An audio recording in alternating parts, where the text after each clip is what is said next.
Hi, everyone. I'm Jamie Vaughn with CCM, and I am here with Ryan Williams of River Valley Worship. Hey, Ryan, how are you? I'm great, Jamie. How are you doing? I'm doing great. How are you surviving quarantine? That's a great question. I think the best way to answer that is I got four kids at home, Oh, my. and my four kids, they're happy. They think this is some sort of big vacation. So I'm going to take that as a success so far. Good. Are they in school? Yeah. So we got three of the four who are in school. So we've had to learn how to be teacher and principal real quick. Yeah, I can imagine. Um, I would love to hear about this new album that we have coming out on May 8th called Altars. And you currently have three songs right now on streaming services, and I really recommend everyone going and listening to them. What I found from them, I found them to be hope-filled and lyric-heavy, and Oh, loved what awesome. I heard this morning. And I would love to hear the inspiration behind Altars. Yeah. So, well, thanks again for having me, and thanks for listening. When we set up to these projects, it's usually a good idea to have some sort of theme, some Right? sort of goal, something that is like a thread that can go through all these different songs as you're writing and creating. And so we were praying for that. We were praying for a clear theme for this next project, and it came kind of in a surprising, unlikely place. I got a handwritten letter from a missionary out of the blue. Nobody writes letters anymore.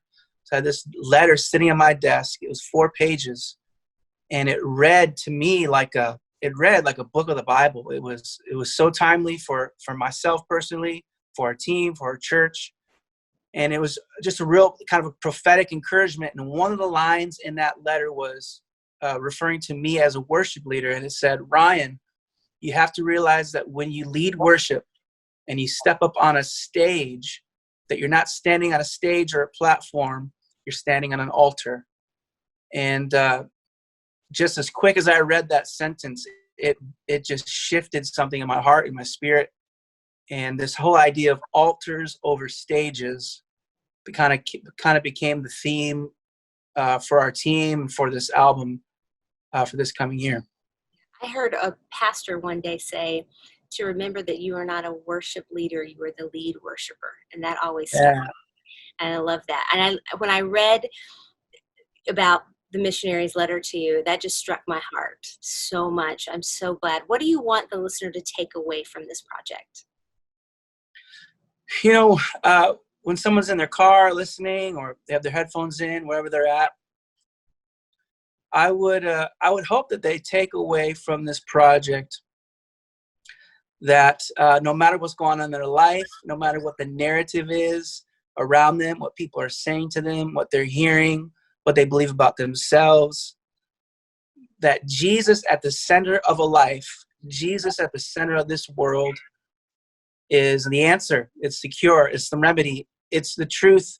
Before we were in the circumstances that we're in as a world right now, we still needed to be reminded of that Jesus is the answer, and Jesus's place in this world is at the center.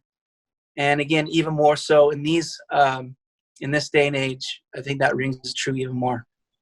How is it promoting and releasing an album during a national quarantine?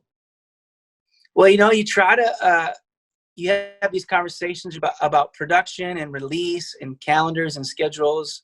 You're having these conversations months, sometimes years in advance. And, it just reminds you of the fragility of all of our plans. Mm. It reminds you of how thin our planning is when it comes to this life, and God, who stands outside of all this stuff, he stands outside of time, and Yeah. he kind of smiles and laughs at our planning and our scheduling.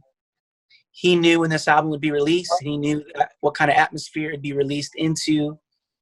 And so you just kind of smile and say, God, thanks that you're always working, you're always on the move, and that your plan is perfect. And he sees that plan from A to Z. So he knew this was going to happen. He knew when we were writing these songs years ago that they would get released to people in this time. And so that's an exciting, hopeful thought. And as a songwriter, what's the favorite lyric or song that you've ever written? That is a real killer question, Jamie. I appreciate that question, the weight of that question. I think, I've been asked that before, and I think it usually has to do with something that maybe feels most authentic to me or most personal. And I guess for the moment, there's a song on the album called Real Thing. And the lyric is, I could never live a life that cost me nothing. And it just can be, it could be a mantra. It could be a theme. It's definitely for me is, thinking about altars over stages. If you're living a life on an altar or worshiping from an altar, it's going to cost you something. And at the end of that day, even though that cost might be uncomfortable or maybe a little painful or stretching, the cost is going to be worth it to follow the call of God in your life. So that's one of my favorite lyrics. Okay, so flip side, what lyric or song do you wish you had have written? Oh, that's another great one. I think trying to, I guess, keeping it close to a lot of what we do here at church, leading people in worship and writing congregational songs. I think I wish I would have written.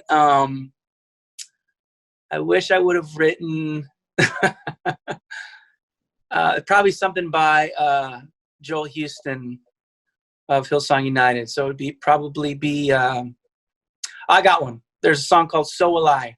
Mm-hmm. That's by Hillsong United. I think he's one of our friends actually wrote on that song and produced that song. He's a producer on our albums, Michael Fatkin, and so that's the song. So Will I. I love that.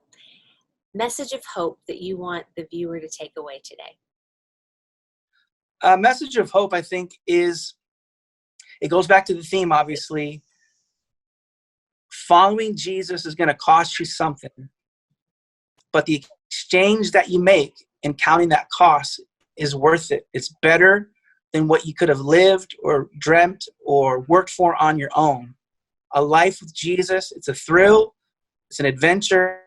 Again, it might cost you something, but at the end of the day, definitely at the end of your life, when you stand and you're knocking on the door of eternity, that cost is going to be worth it. So May 8th, everybody go out and listen on all streaming services for Altars from the River Valley Worship. And Ryan, thank you so much for taking time to talk to CCM today. I really appreciate it. My pleasure. All right, Thank you.